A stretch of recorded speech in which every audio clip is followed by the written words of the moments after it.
Hey everybody, it's Lori Burris with the Catch a Pocket Podcast, and tonight, Gibber, the man, the myth. Gibber has been and is a fixture in the Wichita and Winfield music scene. I'm honored that he took the time out of his life and sat down to tell me about his life and tell you as well. At the end of our episode, he plays a live version of his song, Cold Beer, that was taped right here in my studio room. And I'm sorry the mixture is kind of bare bones, but it is. And I think it brings out the tone in that guitar and the coolness of his songs. So I hope you enjoy it. Don't forget, we are on all the little media platforms for you to like, subscribe, tell your friends, so that we can get a good following going, so that I have a reason to continue to do this. And right now, my reason is for the art, baby. If you're interested in being a part of the podcast, please reach out to me at catchapocket@gmail.com. Here's Gibber. Enjoy it. Take care, Wichita. I'm going on break for a month or two. And then I'll come back recharged and ready for some new stories to share with you.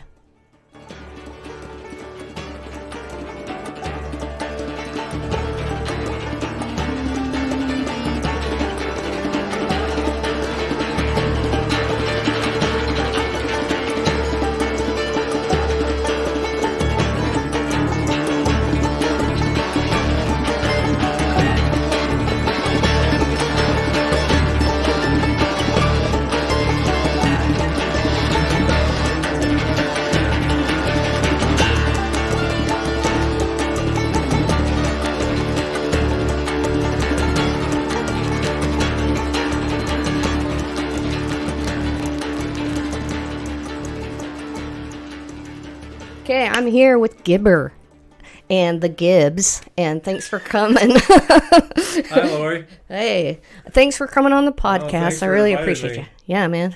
I hope to learn all about you. Like, what is your real name? My first real name is Gifford. Okay. And last name is Metcalf. Okay, Gifford Metcalf. Yeah. And they call you Gibber. Yep. And that's what you go by. You're like Madonna. Yeah. Yeah, in a way. So I was pretty sure you were going to tell me. Yeah. Well, she isn't either. Hate to break it to you. Damn. Yeah. I was looking up to her too for all this time. You had your ring on, your celibacy ring. Oh, yeah. Good job. You are a role model to children. So, where were you born? Right here in good old Wichita. Really? Yeah. So tell me, were you born at Wesley? Yes, I was. Okay, so was I. So, like a lot of people were. Oh my God. They actually birthed children at other hospitals as well. Yeah. Yeah. But you don't hear about it very much because Wesley is the main one. Well, wasn't Wesley? I think maybe because it was like Central or something. I don't know. Oh. But right. then again, St. Francis St. Francis like the oldest one? It would have to be just location-wise. Yeah. It's the closest to the heart of the Wichita. Midtown. Yeah. And I know that when I was a kid, there's Martinson and McCormick area over there. And there was a trolley tracks that went through. And they said that McCormick School was the first public school in Wichita, Kansas. Oh, okay. That makes sense. The trolley ran there, and kids would get off and go to the school, from in the area, and that was the first area for Wichita. Yeah, that's what I heard. I believe it because I lived in LA for 23 years, and the trolleys, I'm hoping someday that we bring them back. Electric trolleys. I think that would be perfect, Because they still have the right-of-ways here in Wichita, so they could easily put them back in. Heck yeah. And all the places they made the roads wide enough they could still fit right in the middle. Yeah, absolutely. They really could. So you were born here in Wichita, and your parents, did they stay together through your childhood? My mom was from Oklahoma. Mm-hmm. My dad was from Florida. This was during World War II. Okay. And he was stationed in Enid, Oklahoma. which is where she was living. And she had already been married at that point and was divorced from her first husband, had a little daughter, my oldest sister, Carol Sue. And she was going to these USO dances. Right. To shake a leg, whatever, meet a guy. Hook up, yeah. Why not? She's got, she was a woman. Yeah. And she met my dad, and not sure exactly what really went down between them, but obviously my dad was smitten to the point where she said, if you want this, you got to marry it. Yeah, and he married it. And he said, okay, well, I'm shipping out tomorrow. Oh, wow. And that was like the next day. And so she said, well, what do you want to do? And so my mom and my grandma got on a train, boarded a train, and met him in Salt Lake, Utah, and got married. The next day? Well, I don't know how long it took them to get there, but right. Cool. That is so amazing. That's how they got together, and then they got married. And he went overseas. He went overseas and fought. And then he came home, and then my two next sisters were born within, like, literally, one sister was born on February 17th. Mm-hmm. Next sister was born on 16th of February the following year. So, wow. Like, less than a year apart. Wow. Yeah, and then I came along, like, 7 years later. And your sisters, they're all the same father except for your oldest sister, right, who had a different father at the time. Yeah. But you're a family of 4? Yeah. And so you're the youngest and you're the boy, so you're spoiled. I am majorly spoiled. Oh my God. So you're so spoiled. So absolutely. People do stuff for you all the time. All the time. So your teen years, were you still here in Wichita? Oh, I grew up here. I didn't leave Wichita. I left Wichita in 1975, 76. Yeah.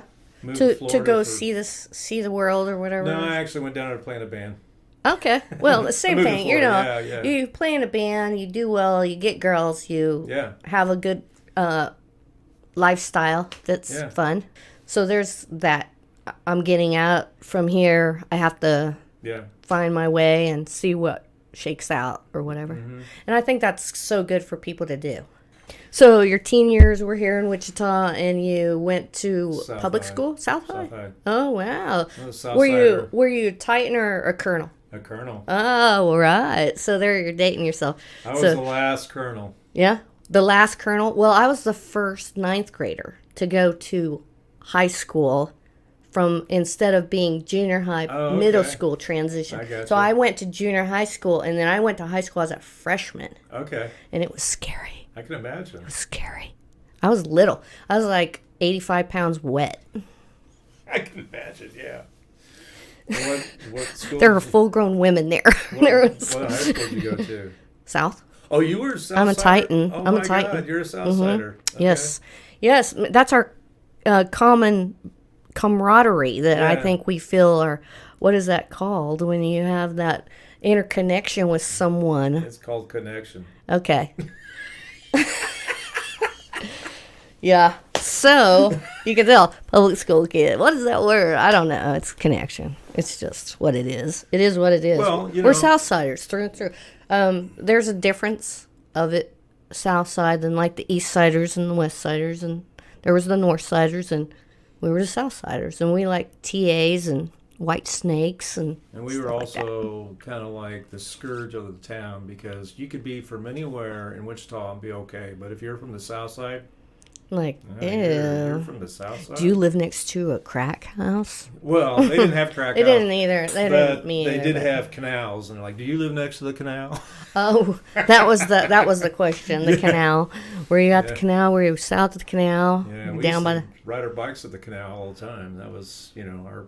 It's kind of fun, though. It's kind of grease lightning down there, isn't it? Oh, yeah. Yeah, that's what I thought. It's like grease lightning. You had all those Catskills down there and all that. I mean, we used to go down there and... Like Boeing Hills? The Glades, those hills? Oh, yeah. Those are really cool. Yeah. And even though that's a sketchy, poor part of town, one morning I came through Plainview. Yes. And I was at Colvin Elementary School dropping some things off and like Visa cards or something like that. And I came through and it was super early in the morning, like 8 maybe.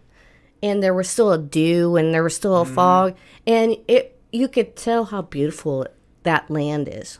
That land is very neat and curvy and hilly and just different than what you think of Wichita. Yeah, well, it's what used to be the wet grasslands, that area down there. It is really pretty. And it's like it's scary, because there's poverty and there's crime, and you wouldn't want to be like hiking through there in the middle of the night, probably. No. I don't think. There was a lot of, when my biological father, when he bought that house that I grew up there on the south side, he bought that house because it was out in the middle of nowhere. Right. Which my mom was like, after he died, she's like, because it's the wrong place to be, by herself. Right. On the south side where she was raising 3 kids. She felt like unsafe sometimes? Well, she was very isolated. Oh, right. Because at that point you didn't have, you had Seneca Square, which was there. Oh, okay. But you didn't really have anything else. Right. All of her jobs, she was working downtown. She was working 2 jobs. She was working like over by, I forget what the area was called, South Haven. Not South Haven. What do they call that over there off of Hydraulic and Pawnee? I forget what they call that area. They have a name. Is it Southgate? I don't know. I think it is called Southgate. It could be. But she worked over there. And then she also worked downtown. So she was, hustling. So, okay, they divorced? No, my father died when he was 44. Oh, how'd he die? Heart attack. Just a sudden heart attack, or did he suffer? Well, he just, back then they didn't know the early signs of a heart attack. So the day before he was having the warning signs, and they'd called his doctor. And the doctor told him, "Oh, you just got indigestion. Just drink some soda water. You'll be okay." But he was having numbness in his arm. He was having chest pains, indigestion, which are all telltale signs of a heart attack. Heck yeah. And my dad he wasn't unhealthy, but he was not healthy. Right. He smoked. He drank. Right. He was a little bit chubby. Overweight. He wasn't obese by any chance. Right. He might have been maybe 25 pounds overweight. Because you're quite thin. Do you take after him? Okay. But he was a traveling salesman, and he spent a lot of time on the road. And if anybody can tell you, that's a traveling salesman, that's a rough life. Yeah, lonely, and you don't eat right. You don't eat right. You're drinking. You're partying because wherever you're going, you're at a hotel and whatever. And there's always something going on. They give you drink tickets and have you go to the. But he was a good man. That's where I get my music from. Is from him. He played music. Well, I didn't find out until long after he was gone. You never saw him play any music? Oh, did he play what did he play? He sang. He liked singing in a church choir. That's the only thing I knew. But years later, my aunt, I had gone down to Florida to visit everybody, and my aunt started talking about my dad, like, "Oh, your dad and we were in a gospel band." I'm like, what? Isn't that crazy? Yeah. And he played guitar. I was like, oh, okay. So, and you start thinking, well, okay. And I remember when I was really small, we always on Saturday nights, it was Louisiana Hayride, Grand Ole Opry, and Lawrence Welk. Sure. That was all we watched on Saturday night. It was TV trays. And all the family was there doing that? TV trays, hamburgers, and that's all we did. Awesome. Yeah. So, yeah. Cool. And if he was home, he would do that, participate in that too. And if he wasn't home, you guys would still do it? Oh, yeah. He was always home on the weekends. Oh, okay. He was always home on the weekends. He traveled here locally or whatever? Well, he was mainly Midwest, like Nebraska, Oklahoma, Kansas, Missouri. I don't think... The tri-state area kind of deal? I don't think he ever went into Colorado, but I know he was Missouri, Oklahoma, Kansas, and Nebraska. Okay. So what did he sell? Caterpillars. Tractors. Yep. Okay. That's a good place to sell them, I guess, and they can make a lot of money selling tractors. Yeah. I think. So he passed away unexpectedly when he was 44 years old, and you were how old? 7. You were 7. That's devastating. It was devastating. Yeah. It is devastating. Yeah, for the whole family, yeah. Because, we didn't have, especially it was in 1962 when he died. And in 1962, you didn't have the support mechanism that you have today for things like that. Right. So I obviously was going through PTSD, which I didn't know at the time. So when I got to school, I started raising all kinds of hell, acting out. To get attention. I was getting in all kinds of trouble. Yeah. And didn't realize that, what was going on, and nobody did. Right. And it wasn't like people talked about their feelings or anything like that at that time at all. Especially It's if you're very a boy. right. And you had the girls, and they're all saying, "Take care of them," or right. And the girls were crying, and everybody was like fawning over the girls. Right. And I was like, "Go outside and play." Yeah. So you're like cutting a hole in a tree, and Yeah. yeah. Exactly. Yeah. So from 7, and then in your middle school years, and then you went to South High. Did you get in a lot of trouble during that time, or did you kind of grow out of it after a while? Or I think I grew out of it by the time I got in high school. Mm-hmm. And the reason why is because I kind of discovered music. I convinced my parents to, my mom remarried about 4 years later. She remarried my stepdad. Mm-hmm. And I convinced them to buy me a drum set, which I can't understand why they would ever agree to that. Yeah, that's crazy. But they did. And so that's kind of launched my thing into music. So every day when I come home from school, I just beat the crap out of the drums. Yeah. Get all my anger out and everything. And energy. Then by the time everybody else got home, I was feeling pretty smooth. I'd go pick up the dog shit, and take out the trash, do my chores, and okay. Yeah. This is a regular day. Yeah. Like you can beat the hell out of that and get your frustration out, and you don't have to be relentless to your teacher, maybe. Yeah. Maybe. It's interesting. I had one teacher in the 5th grade. Her name was Ms. McAllister. She read me like a fucking book. I love that. She read me like a fucking book. She right away she knew, I know what this kid needs. Yeah. He needs responsibility. And so whenever something needed to be done, Gifford, take care of this. And so I would meet her. It was your job. I would meet her every day in the morning. I'd be there waiting for her to help her carry her things in. At her parking spot. Yeah. Oh, and wow. She was probably in her 50s at that point. I mean, she was old enough to be my grandma. Yeah. But, I was always there waiting on her. Yep. Because it just gave you something to do, and it made you have a purpose. She understood me. Yeah. And that's what you needed, is a purpose. Yeah, and she told my mom when they had their parent-teacher conference, of all my other teachers, they always thought, the guy's an asshole, he's always in trouble, he doesn't pay attention, he doesn't do his homework. And when she went and saw her, she goes, he will never be happy unless he's on a stage performing. Is that what she said? Yeah, and my mom was like, oh, like hell. Uh-huh. Because my mom was like, oh, no, he ain't. Right. Because she was like, no, he's going to get a job. He's going to be a regular person. He ain't going to be none of these He's going to be a regular person. Yeah. He's going to be a worker bee. Yeah.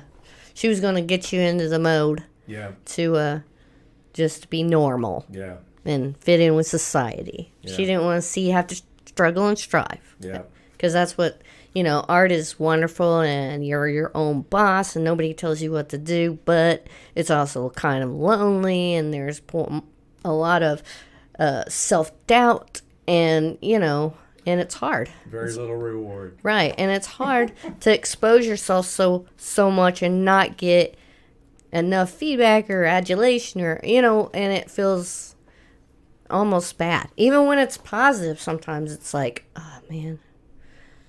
You're doubting yourself, or I feel that from art. It's the hardest choice to make, but the most rewarding, I think, when it all works out. So, okay, you got into music. You went to Florida to be in a band. Well, actually, what happened was I was in high school, and I was playing drums, and then when I graduated from high school, my mom wanted me to go to like a tech school. Mm-hmm. Learn a trade. Sure, I get that. And my stepdad was like, no, the boy needs to go to college. Because I'm sure he's like, get him out of the house. We need a break. Yeah. We need a break. Send him to college.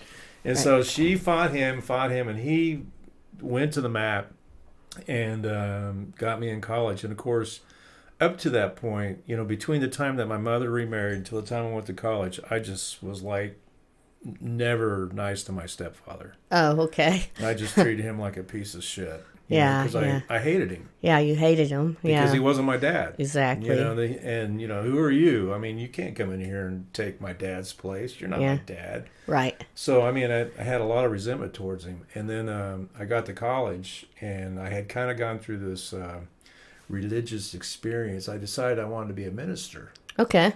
So I was going to college in Winfield to Southwestern? St. John's. St. John's. Which Okay. is no longer there. Right. The buildings are there. They are. Yeah, the buildings are there. It's a assisted living place now. And so then I'd been down there maybe a couple of months or whatever, and I just started feeling guilty about being a dick. To your stepfather? Mm-hmm. Okay. So I wrote him a letter. Uh-huh. You wrote him a letter? I said, I'm sorry for being a dick. You know, I just went all through it like, you know, man, I've been an asshole and you've done. And he did. I mean, all those years that he would always, you know, stick up for me. Sure. He tried. I mean, my mom would not let him get involved in any kind of discipline, wouldn't let him have any kind of that. But he was always there. And so I just told him, I said, hey, you know, I appreciate you. And, you know, and from then on, you know, he and I were just like this. You're copacetic. Yeah, everything was very cool. Cool. Yeah. So he forgave you? Yeah. Like he read the letter and called you up, or? Well, I mean, we didn't have. I was living in a dorm, so he couldn't call me. But I think I came home. I would come home about once a month. You know, do your laundry, whatever. Yeah. And you know, as well eat a good meal. Yeah, and our family was never very affectionate. Okay. You know, my mom was not affectionate. No one in our family. Lutherans. Yeah, we didn't exactly. Really? Yeah, Lutherans. We didn't show affection. Yeah, you know, that's the way it is. And so, you know, there wasn't really much said except it was kind of like just an unspoken thing. Like, okay, you know, Of course, I love you, but we don't have to say it. Yeah, I'm on your team. Yeah, exactly. That's I love you. Yeah, exactly. I'm on your team. Yeah. Pat, pat, pat. Yeah. Now go away. Yeah. I'm busy. So, okay, so you went to, I guess, is it called seminary? Or is it not for Lutheran? It was kind of like I had to go there because St. John's was a 2-year college for their 4-year schools. Mm-hmm.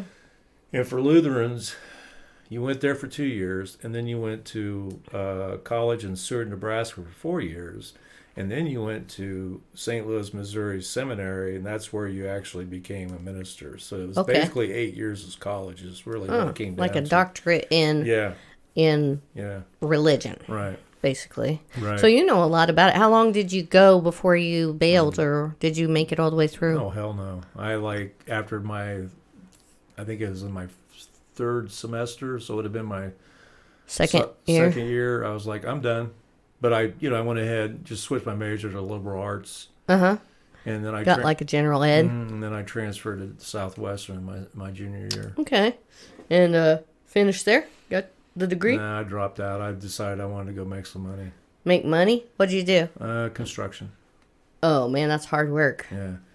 So, but you make money. But I did So what'd you do, frame houses or? No, I ran heavy equipment like my father. Oh. Like my real father. Your real father. Yeah, not my real father, but my biological father. Because that's what he did. Right, okay. That's how he got into selling, Caterpillars, because he ran heavy equipment when he was stationed over in, I think, Japan or somewhere. Wow. He was helping build the bridges and crossing the rivers built and all that. dams and all kinds of stuff. Oh, wow. Yeah. So the Army Corps. Yeah. Yeah.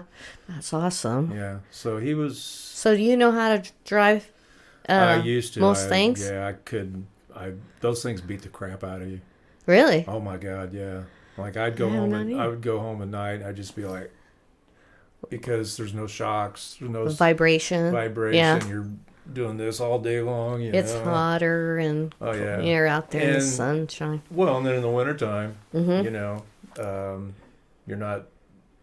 Back then, they didn't have cabs. Mm-hmm. Right. You were out in the elements. You're exposed. Yeah. Yeah. So now. So you had your Carhartts on and all that. Oh my crap. God! I had my coveralls on. You name it. And still cold. Oh yeah. I was Freeze your always ass wondering off. that because people were like, "Oh, this is awesome," and I don't feel a thing. And I'm like, after a while, you have to feel something. If you're just sitting still, you're not actually moving. Right. So you're Even if you move too much, then you sweat, and then Yeah. you do the, it's just like, Yeah. wow. So, your music career after that, you dropped out Southwestern. You almost made it, but you dropped out, and then you went to pursue construction. And then you met some dudes at construction that had a band, and you Well, no, I met a guy in college. I met a guy Yeah? in college. at Southwestern. Yeah. Okay. Well, actually, it was funny. I was working at I was going to college at St. John's, Mm-hmm. and I didn't have my drums with me, Yeah. so Those weren't allowed at the dorm. no.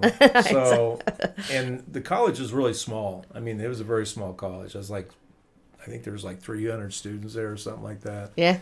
But they had a music room.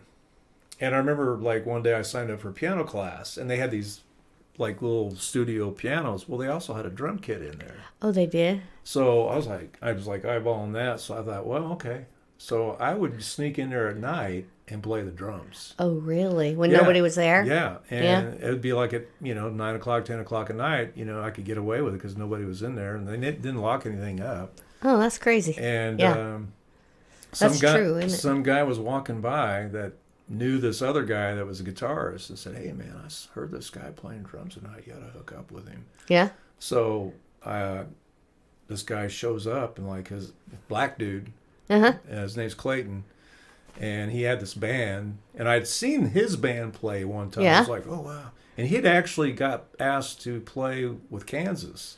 The band? Yeah, Kansas cool. actually wanted him to play with him, but he didn't want to leave Winfield because he was only like 19 at the time. So he was very young? Was he a guitarist? Oh, yeah. Was he a music writer?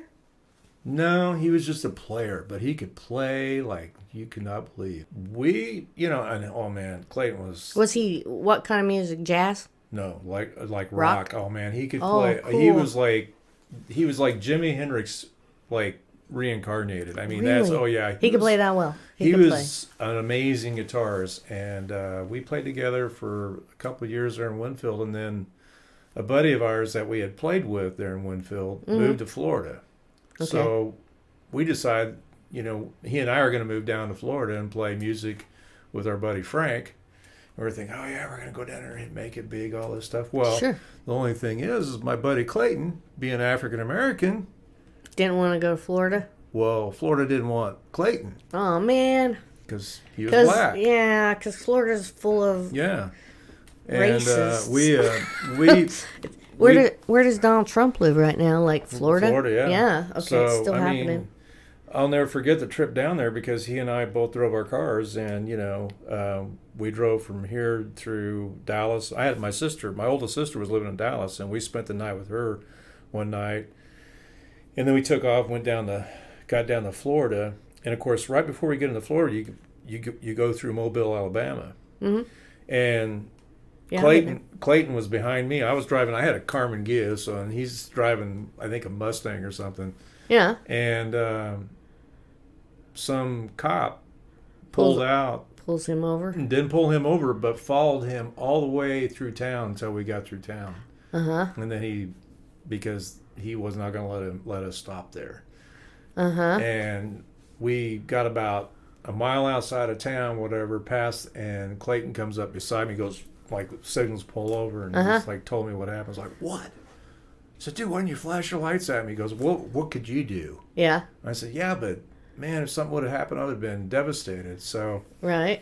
then we get down to Florida, and we're like hanging out down there, and we were playing with Frank. We played this gig, and this guy came in that was, I think he was from New York or somewhere. I forget where he was, back east somewhere. But he came in, and he really liked us, and he wanted to kind of like be our manager.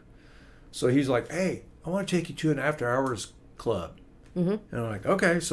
And we were just a three-piece. So the three of us pile in a car with him. And we get to this club, and just as we're walking in, Frank, the bass player, and this other guy, I can't remember his name, but he was ahead of us.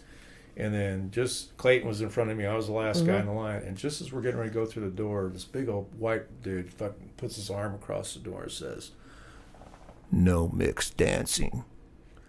And I go, "What is this, a gay club?" Oh, yeah. And Clayton turned around and goes, "Fuck up." So we get inside, and literally we might have been there 5 minutes. And there's a full-on fight? No, I just, both Clayton and I were feeling the, like, just... vibes? Like... everybody was staring us down, and nobody wanted us there, and they were watching us, and I was like, hey, let's get the fuck out of here. Yeah, screw this place. So then it wasn't too long after that Clayton left. He's like, I hate it here. Florida's not for me. Yeah.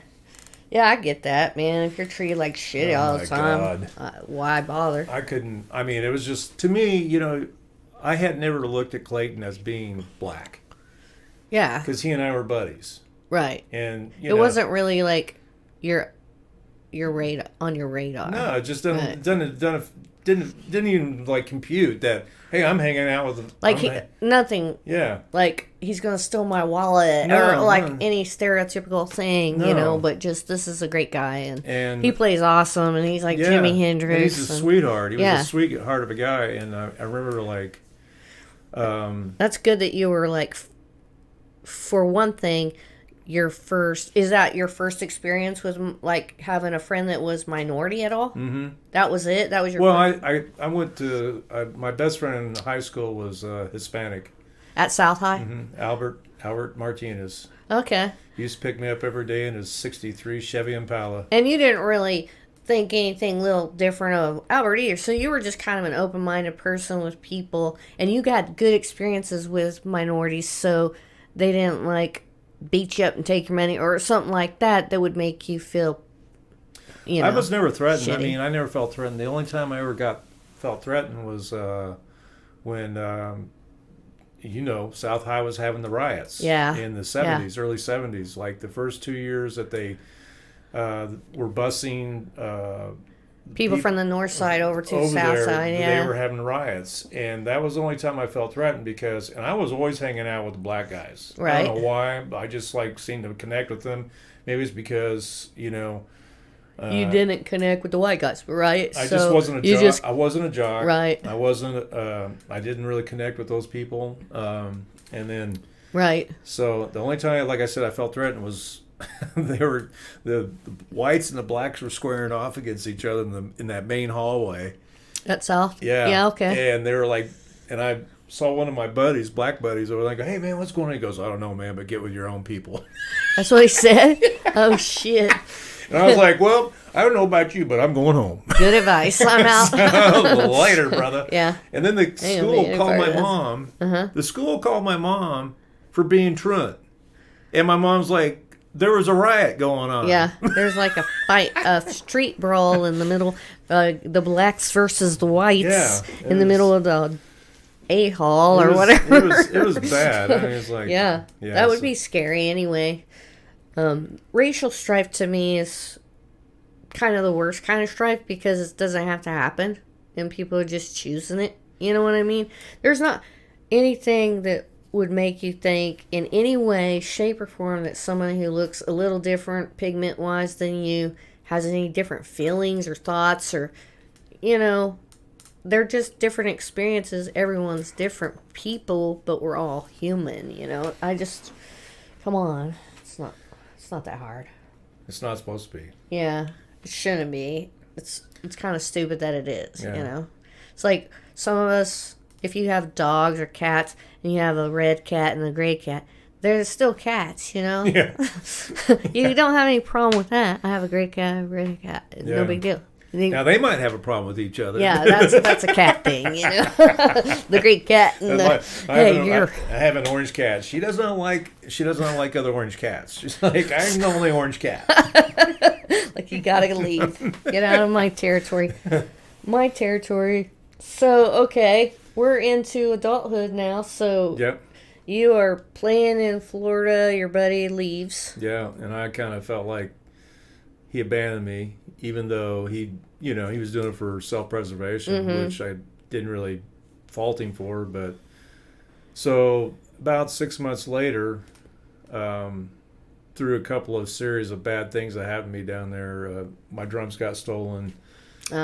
Crime. Couldn't really find work, So Good work wasn't there. So I was like, okay, I'm out of here. Opportunity didn't knock in time, Right. So a guy that I knew from college that I'd played in a band with college called me and goes, hey, man, if you come back to Winfield or you come back to Kansas and play drums, I have a country cover band.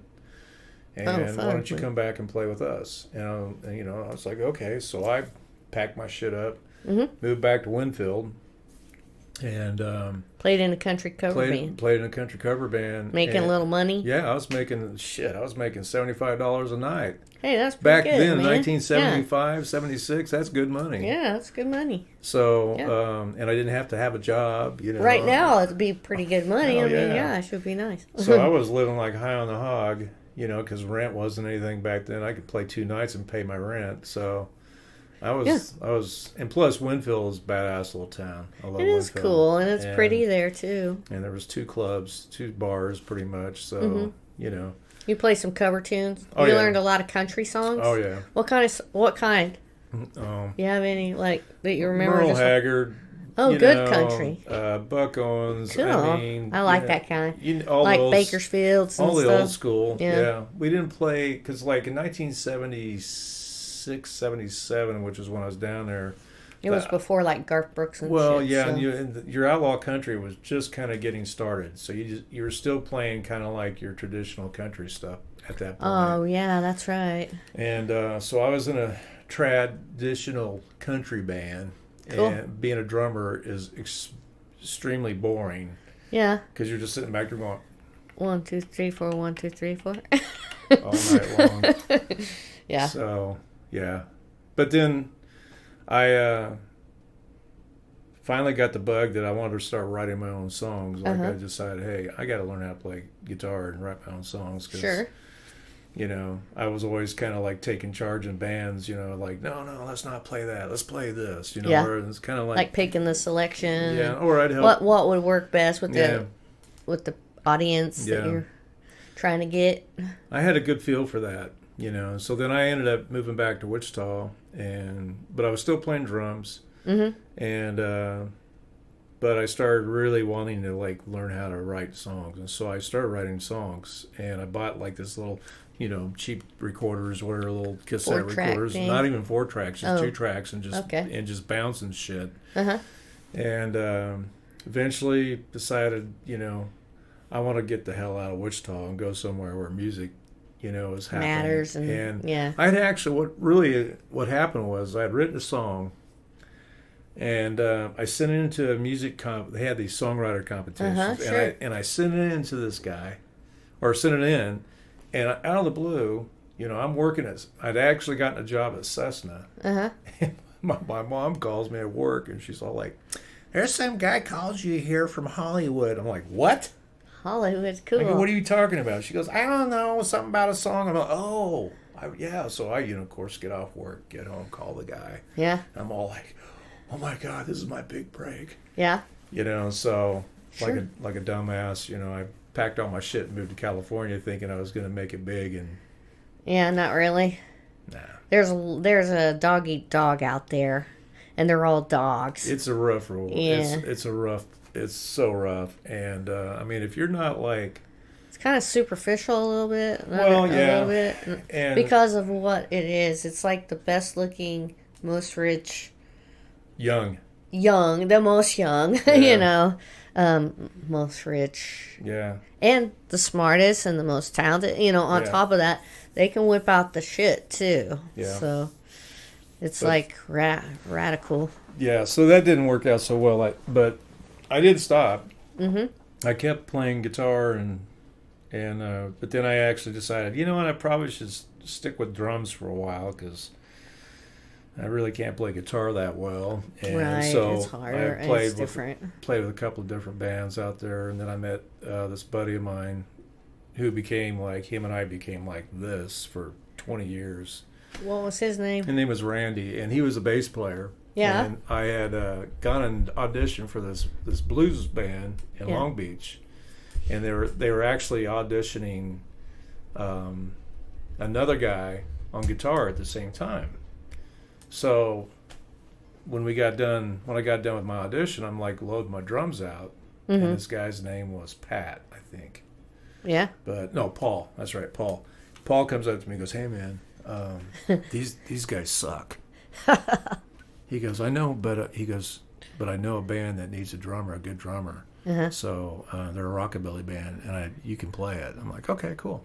Yeah. So I went down first night, auditioned with those guys, got the gig, and I started playing with those guys, and we were called the Rockadiles. Rockadiles. And, Okay. And it was a great band. We had play with some. You play some rockabilly. Oh yeah. Awesome rockabilly. Did they write their own? Did you write your own music? Yeah, and we also did like a lot of obscure rockabilly songs, But not like really the most popular ones. You would kind of, and nobody would even know. Some people wouldn't even know it wasn't you or something. Right. I mean, it was before the Stray Cats, So there wasn't that. And but yeah, that's really good sound. I like that sound. Yeah. So we it was the funny thing. We played a show at Club 88, which is in Los Angeles. I'll never forget this. We opened for Dwight Yoakam. Oh whoa! I like Dwight Yoakam. Well, at this time, Dwight Yoakam wasn't the Dwight Yoakam that he became. He was still doing like the rockabilly thing because that's really what he was doing at the time. And so we opened for him, and me and my buddies, we're sitting there in the audience making fun of him because, he's got this really nice pump when he comes out. This big old giant pump. I'm like, that guy's pump's cool. By the end of the first song, his pump's doing this. Yeah, yeah. Because he didn't have a whole lot of hair. No, he doesn't, and it's very thin. Yeah, so then we're making fun of him, whatever. But he was awesome. I mean, the band was great. We were just but we were so obsessed with his hair doing that thing, we just couldn't stop. Well, then about 2 years later, or 3 years later, I think it was, I was watching the Nashville Network, and they're playing this video, and I'm like, it's Dwight Yoakam. That's the dude we opened for. That's the dude we made fun of. And he's wearing a fucking cowboy hat. Yeah. Don't need to see the pomp no more. Don't need to see the hair. And so he's playing some Bakersfield shit. Yeah. He found Bakersfield. Yeah. And he could sound kind of like Buck. Yes. Yeah. So everybody loves Buck, man. Yes. If you don't like Buck, you're wrong. You got that right. That's for sure. I actually got Buck Owens' autograph. You do? Yeah. I would cherish that. Yeah. I was he had a club in Bakersfield called the Crystal Palace, and he played there every weekend. Huh. And so this was like, oh my God, 20 years ago, 23 years ago, something like that. Yeah. About 21 years ago. I started going out there on, like, I was in a band, of course, and if we weren't playing that weekend, if I said, hey man, I'm going to Bakersfield, I'm going to go watch Buck. And I would go out there and just, because it didn't cost anything to get in. Really? And it was just buy drinks and watch Buck? Yeah, but I mean, they served food. Oh my God, their food was to die for. Right, like steaks and potatoes and stuff? Like freaking country fried steak. I mean, it was falling off the plate. Yeah. And just gravy, and it was just like, yeah. And so, I one time I went out there. So bad for you. I was like, oh man, I gotta get Buck I gotta get his autograph. So I went out there with I didn't take the whole guitar. I just took the pick guard off the guitar. Yeah. And took the pick guard off and said, would you sign my pick went guard? out there again, so he was taking a break. Because he had this little room off the side of the stage. Where he would sign autographs? Well, he wouldn't even, he was just in his room, Okay. And I was like, I walked up, and of course they had, security standing. I go, hey man, you could get Buck to sign my, pick guard? Sure. And Buck came out. Yeah. Signed it. Oh, cool. And then he was just a nice guy. Yeah. Said a few words to you. Oh, he said something about. He asked if I had any requests. I said, yeah. Can you play Wham Bam Thank You Ma'am? Because that was a song that he wrote. Yeah. Actually, Don Rich wrote it. Yeah. Don Rich wrote it. Yeah, and cool. Don Rich was the guitarist, and he goes, "Oh no, I love Don Rich." Yeah, he's like, "Oh no, I can't do that song," because the song is about. He's the harmony. He's the high harmony. Yeah, it's what made it so cool. Yeah, yeah. He was so cool. Don Rich is my favorite. Probably, I just love them both. But whatever. Yeah, and if you ever read Buck Owens' autobiography, I haven't. it's really good though. because I he really talks about how when Don Rich died, that was like took the wind out of his sails, like he never wanted to play again. I imagine so, because he just blended so well together. They were like one person sometimes. You couldn't tell which one started and which one ended, you know? Yeah. All right, so, Gibber, do you want to play a song now? Sure. What do you want to hear? I want to hear whatever you're feeling like playing and what you want everyone to hear. Okay. Wrote this song, oh my God, probably about 4 or 5 years ago. So this song is called Cold Beer. I think the song's kind of self-explanatory if you like listen to the lyrics. I've always had, my lyrics, I'm always super hypercritical about my lyrics, so it took me a while but please don't get offended, because the song's about, being kind of a dickhead, but always ending up with women that are worse than me.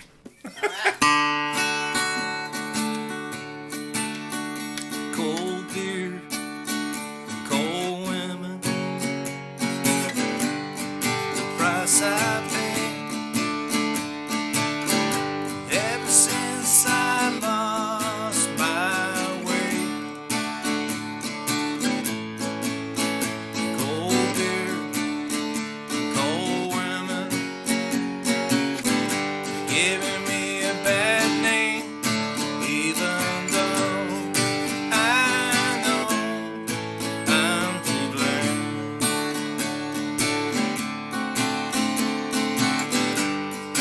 Done a lot of drifting, town to town. Never met a woman, didn't try to drag me down. Cold beer, cold women, price I pay. Ever since I lost my way.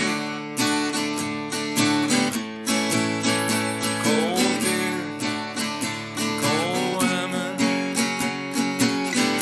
giving me a bad name, even though I know I'm to blame.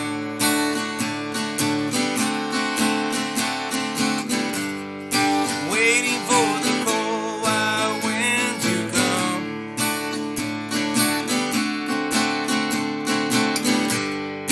Carry me back where I come from, where I belong. Cold beer, cold women, price I pay. Ever since I lost my way. Cold beer, cold women, giving me a bad name, even though I know I'm to blame. Yes, I know that I'm to blame.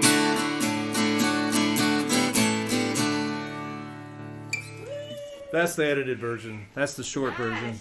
So good, man. That sounded awesome. I'm so glad.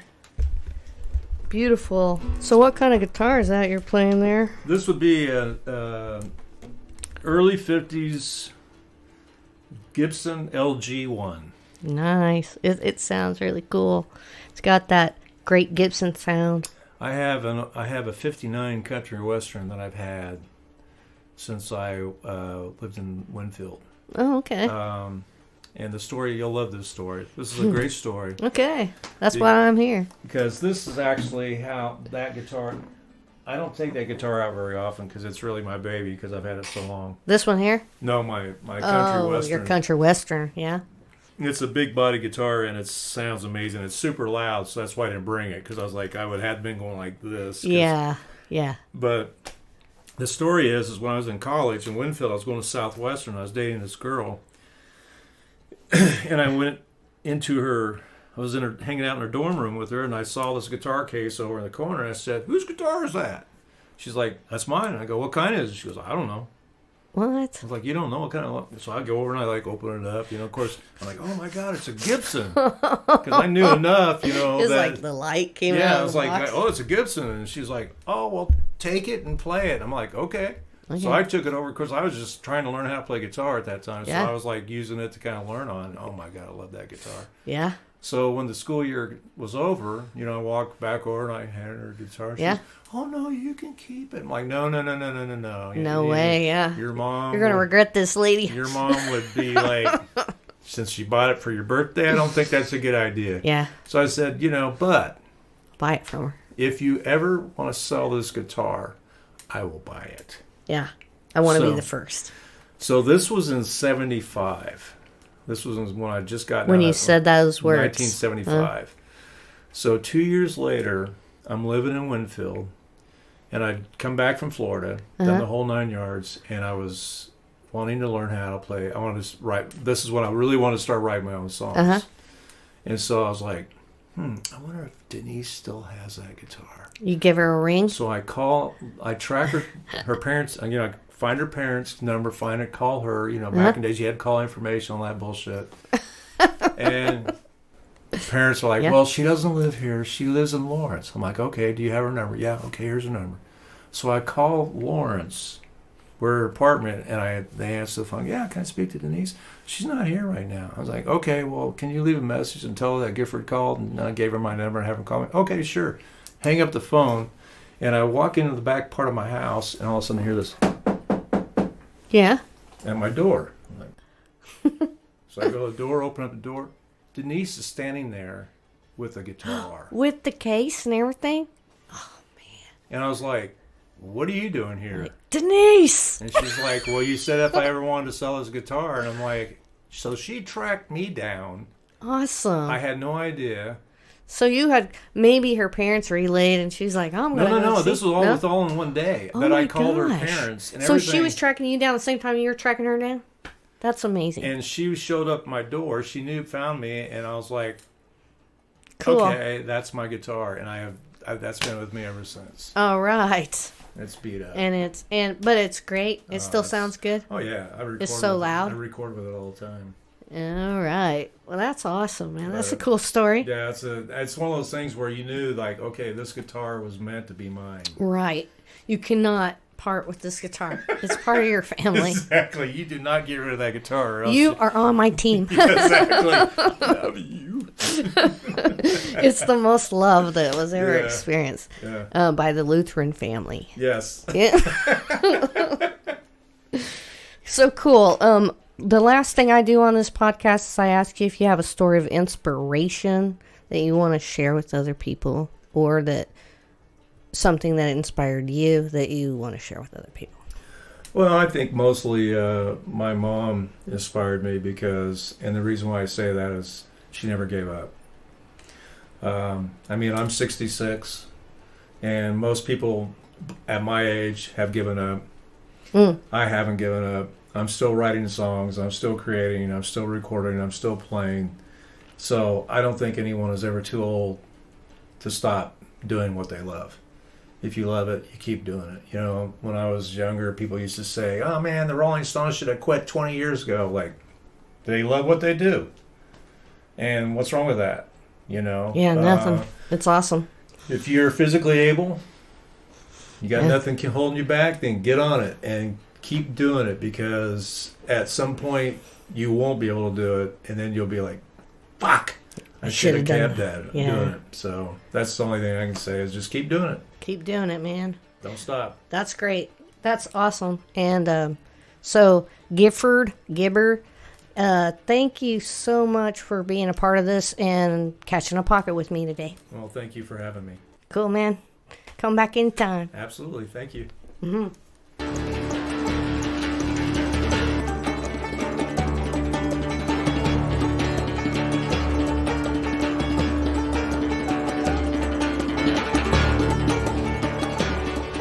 Thank you, Gibber, for sharing your stories.